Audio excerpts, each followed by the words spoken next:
คสโตรกปัจจุบันแม่นหนึ่งในสาเหตุหลักที่เฮ็ดให้เกิดการเสียชีวิตและความพิการในประเทศเวียดนามเป็นหน้าวิตกกังวลเวียดนามแม่นหนึ่งในบรรดาประเทศที่มีอัตราการเป็นพยาธิบีอีเตอร์ทอยไบสูงที่สุดในโลกด้วยประมาณ211คนต่อ 100.000 คนมีประมาณหลายกว่า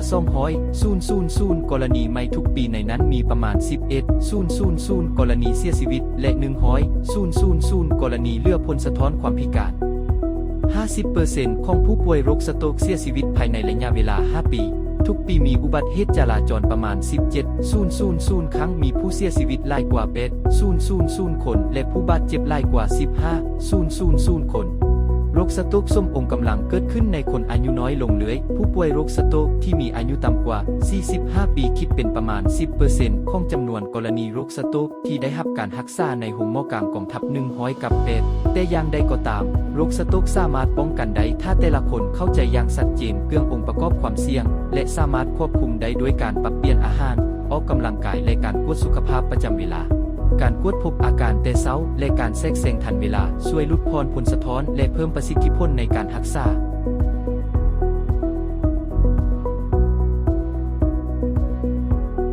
อันดับทำอิฐแมนโรคสโตรกส้มองหรือโรคเส้นเลือดส้มองแตกหรือตันซึ่งเป็นโรคที่เกิดขึ้นจากความผิดปกติของเส้นเลือดในส้มองและมันมี2รูปแบบทำอิฐแมนโรคสโตรกตันเส้นเลือดหรือที่เอิ้นว่าโรคสโตรกเนื้อส้มองขาดเลือดโรคสโตรกเนื้อส้มองขาดเลือดแม่นเนื่องมาจากสาเหตุใดหนึ่งที่เฮ็ดให้เกิดการตันเส้นเลือดรูปแบบทำอิฐนี้ในประเทศเวียดนามพบหลายที่สุดคิดเป็น 76% และในระดับโลกคิดเป็น 85%รูปแบบที่2ของโรคสโตรกเกิดจากการแตกของเส้นเลือดหมายความว่าเนื่องจากสาเหตุใดหนึ่งเฮ็ดให้เส้นเลือดแตกและเฮ็ดให้เกิดการไหลเลือดในส้มองในประเทศเวียดนามรูปแบบนี้พบประมาณ 24% ในขณะที่ในระดับโลกพบประมาณ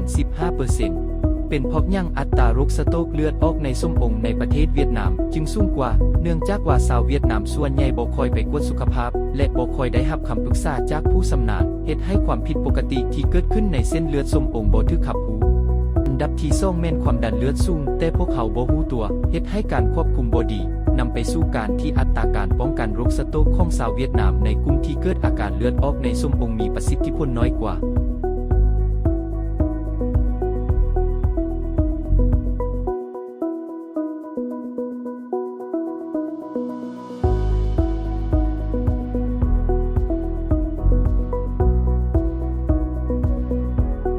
อายุใดที่สามารถเป็นเส้นเลือดตันในข้อเท็จจริงแสดงให้เห็นว่าทุกช่วงอายุสามารถเกิดโรคสโตรกได้แต่อย่างใดก็ตามอัตราการเกิดโรคสโตรกจะเพิ่มขึ้นตามอายุยิ่งอายุสูงความเป็นไปได้ที่จะเกิดโรคสโตรกก็ยิ่งสูงขึ้นแต่สำหรับคนหนุ่มสาวเมื่อเกิดโรคสโตรกผลสะท้อนที่เหลืออยู่จะหายแห้งหลายเพราะฉะนั้นพวกเขาควรไปกวดตั้งใจแต่เวลาที่ยังหนุ่มโดยพิเศษการกวดตั้งใจโรคสโตรกที่เกิดจากความผิดปกติของเส้นเลือดในส้มองเพราะว่ามันสามารถเกิดขึ้นได้กับทุกคนและมีเพียงแต่เมื่อพวกเขาไปกวดตั้งใจเท่านั้นจึงจะรู้ได้ว่ามีความผิดปกติหรือบ่และถ้ามีทานหมอจะเหตุการแทรกแซงที่เหมาะสมให้แต่สำหรับคนหนุ่มสาวเมื่อเกิดโรคสโตรกผลสะท้อนที่เหลืออยู่จะหายแห้งหลายเพราะฉะนั้นพวกเขาควรไปกวดตั้งใจแต่เวลาที่ยังหนุ่มโดยพิเศษการกวดตั้งใจโรคสโตรกที่เกิดจากความผิดปกติของเส้นเลือดในส้มองเพราะว่ามันสามารถเกิดขึ้นได้กับทุกคนและมีเพียงแต่เมื่อพวกเขาไปกวดตั้งใจเท่านั้นจึงจะรู้ได้ว่ามีความผิดปกติหรือบ่และถ้ามีทานหมอจะเหตุการแทรกแซงที่เหมาะสมให้ผลสะท้อนของเส้นเลือดตันในนี้แม่นเรื่องที่จำเป็นหลายเนื่องจากโรคนี้แม่นสาเหตุการเสียชีวิตอันดับที่2ในโลกและเป็นสาเหตุการเสียชีวิตอันดับที่1ในประเทศเวียดนามพร้อมทั้งเป็นสาเหตุหลักของความพิการเสียชีวิตแม่นเรื่องหนึ่งแต่สำหรับผู้ที่รอดชีวิตหลังจากโรคสโตรกพวกเขามักสูญเสียคุณภาพชีวิตและนั้นเฮ็ดให้พวกเขาเป็นภาระกับครอบครัวและสังคม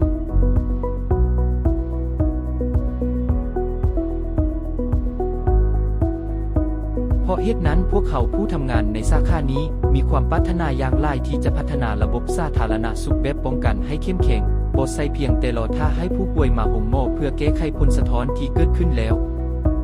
โรคสโตรกแม่นสาเหตุการเสียชีวิตอันดับทำอิฐตามมาแม่นโรคกล้ามเนื้อหัวใจขาดเลือดแต่อย่างใดก็ตามกลไกการป้องกันของ2โรคนี้มีความคล้ายคลึงกันหลาย ถ้าพวกเขาสามารถป้องกันโรคสโตรกได้พวกเขาก็สามารถป้องกันโรคกล้ามเนื้อหัวใจขาดเลือดได้เช่นกันดังนั้นถ้าท่านใส่ใจและรับรู้ข้อมูลเหล่านี้ได้อย่างถูกต้องพวกเขาจะสามารถป้องกันได้ทั้งสองโรคสโตรกและโรคกล้ามเนื้อหัวใจขาดเลือดเนื่องจากพวกมันล้วนแต่เป็นโรคที่เกิดจากความผิดปกติของเส้นเลือดสาเหตุของเส้นเลือดตันในระดับโลกได้มีการสำรวจว่ามี10สาเหตุหลักที่นำไปสู่โรคสโตรกอันดับทำอิฐแม่นความดันเลือดสูงที่บ่ถูกควบคุมถ้าหากเป็นความดันเลือดสูงแต่สามารถควบคุมได้ท่านบ่จำเป็นต้องกังวลเพราะมันบ่แตกต่างจากคนปกติถ้าพวกเขาเป็นโรคความดันเลือดสูงแต่มีท่านหมอให้คำปรึกษาและใช้ยาควบคุมได้ดีก็บ่มีปัญหาใดแต่ถ้าพวกเขาควบคุมมันบ่ดีมันจะเป็นสาเหตุของความเสี่ยงโรคสโตรกหายแห่งถึง 56% ความดันเลือดสูงบ่เพียงแต่เฮ็ดให้เกิดอาการเลือดออกในสมองแต่ยังเฮ็ดให้เกิดอาการสมองขาดเลือดเนื่องจากเส้นเลือดบ่สามารถรับแรงดันได้ในระยะยาวและจะแข็งตัวในที่สุดท่านจะได้ประสบการณ์การกวดตั้งใจโรคสโตรกที่สถานพยาบาลยอกีโดยใช้วิธีการที่เอิ้นว่าการวัดค่าแฮมะค่าความแข็งของเส้นเลือดสำหรับผู้ที่มีโรคความดันเลือดสูงแต่บ่ได้รับการรักษาค่านี้จะสะท้อนให้เห็นความผิดปกติมีผู้ป่วยบางคนเพียงแต่40ปีแต่ค่าความแข็งของเส้นเลือดกับเท่ากับคนอายุ60ปีเนื่องจากว่าความดันเลือดของพวกเขาบ่ได้ถูกควบคุมดีเฮ็ดให้ฝ่าเส้นเลือดแข็งตัวดังนั้นความดันเลือดสูงแม่นสาเหตุที่นำไปสู่โรคหลายอย่างอื่นอีกหลาย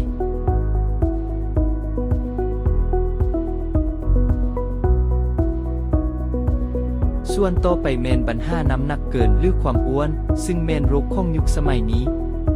คนเวียดนามส่วนใหญ่เมื่อวัดค่าดัชนีมวลกายเวทมักพบว่ามีปัญหาน้ำหนักเกินค่าเวทที่ถือว่าปกติควรอยู่ต่ำกว่า23แต่คนเจ็บส่วนใหญ่ที่มากวดมักอยู่ประมาณ26-27นี้เป็นหนึ่งในสาเหตุที่นำไปสู่โรคสโตรกและมีสัดส่วนความเสี่ยงสูงถึง24%ต่อไปแม่นโรคเบาหวานปัจจุบันอัตราผู้เป็นโรคเบาหวานสูงขึ้นหลายและหลายคนบ่ฮู้ว่าตนเองเป็นเนื่องจากบ่ได้ไปกวดตั้งใจโรคเบาหวานหรือภาวะเบาหวานขั้นต้นแม่นเมื่อระดับน้ำตาลในเลือดบ่ได้สูงหลายแต่ขึ้นลงเฮ็ดให้เกิดความผิดปกติในการแข็งตัวของเลือดหรือที่เอิ้นว่าการแข็งเลือดสิ่งนี้บางครั้งพวกเขาบ่ฮู้เลยเพราะเมื่อกวดน้ำตาลในเลือดตอนท้องว่างค่าจะสวยงามแต่หลังจากกินอาหารแล้วน้ำตาลจะพุ่งสูงขึ้นอย่างรุนแรงเฮ็ดให้เกิดความเสียหายต่อเส้นเลือดและการรับน้ำตาลของร่างกายผิดปกติทางการแข็งเลือดและภาวะเบาหวานขั้นต้นต่างเป็นสาเหตุที่สามารถนำไปสู่โรคสโตรกได้และมีสัดส่วนความเสี่ยงสูงฮอด 20% สาเหตุต่อไปแม่นมลพิษสิ่งแวดล้อม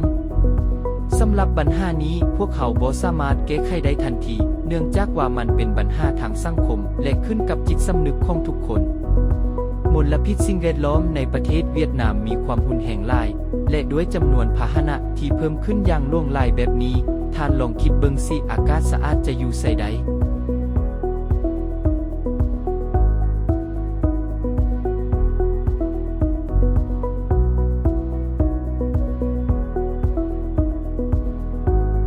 อีกหนึ่งสาเหตุที่สำคัญคือการรับประทานอาหารที่บ่มีประโยชน์เฮ็ดให้เกิดภาวะไขมันในเลือดผิดปกติสถานะนี้ในประเทศเวียดนามพบบ่น้อยและจากประสบการณ์ของพวกเขาที่เฮ็ดเวียกด้านการกวดตั้งใจสุขภาพพบว่าในผู้ป่วยที่มีอายุเกิน40ปีอัตราการเกิดภาวะไขมันในเลือดผิดปกติสูงฮอด 67% สิ่งนี้นำไปสู่ความผิดปกติในการเผาไหม้พลังงานเฮ็ดให้บางคนห่างพร้อมแต่ไขมันในเลือดสูงในขณะที่ผู้ที่มีน้ำหนักเกินหรืออ้วนแน่นอนว่าค่าไขมันในเลือดอยู่ในระดับที่บ่ปลอดภัยดังนั้นพวกเขาควรใส่ใจปัญหานี้เนื่องจากว่ามันเป็นอีกหนึ่งตัวกอดที่นำไปสู่โรคสโตรกย่อยเหตุได้ร่วมมือกับท่านหมอเทียนผู้เป็นที่ปรึกษาด้านวิชาการในการจัดทำคู่มือความรู้เกี่ยวกับโรคสโตรกในคู่มือนี้มีข้อมูลพื้นฐานทางการแพทย์หลายอย่างที่ท่านสามารถอ่านและเข้าใจได้ง่าย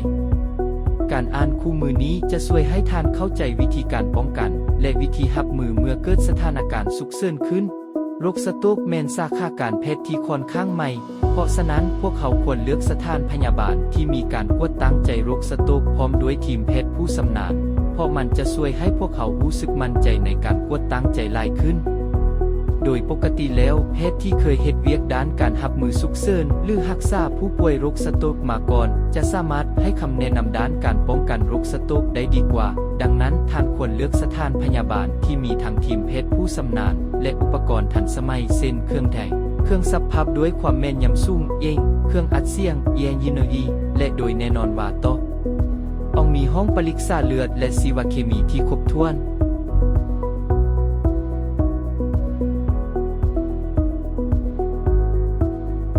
ต่อไปนี้แม่นกรณีของผู้ป่วยที่พบโรคได้โดยการเข้ากวดตั้งใจโรคสโตรกอย่างเต็มใจที่สถานพยาบาลญี่ปุ่นยาเก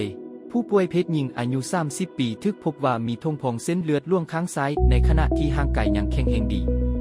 ผู้ป่วยได้เข้ากวดตั้งใจโรคสโตรกโดยความตั้งใจเนื่องจากมีญาติพี่น้องเคยเกิดโรคนี้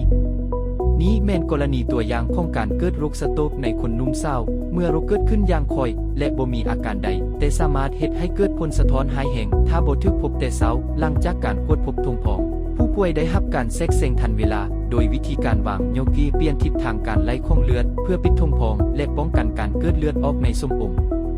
นี้แม่นวิธีการแทรกแซงที่ทันสมัยและปลอดภัยที่สุดในปัจจุบัน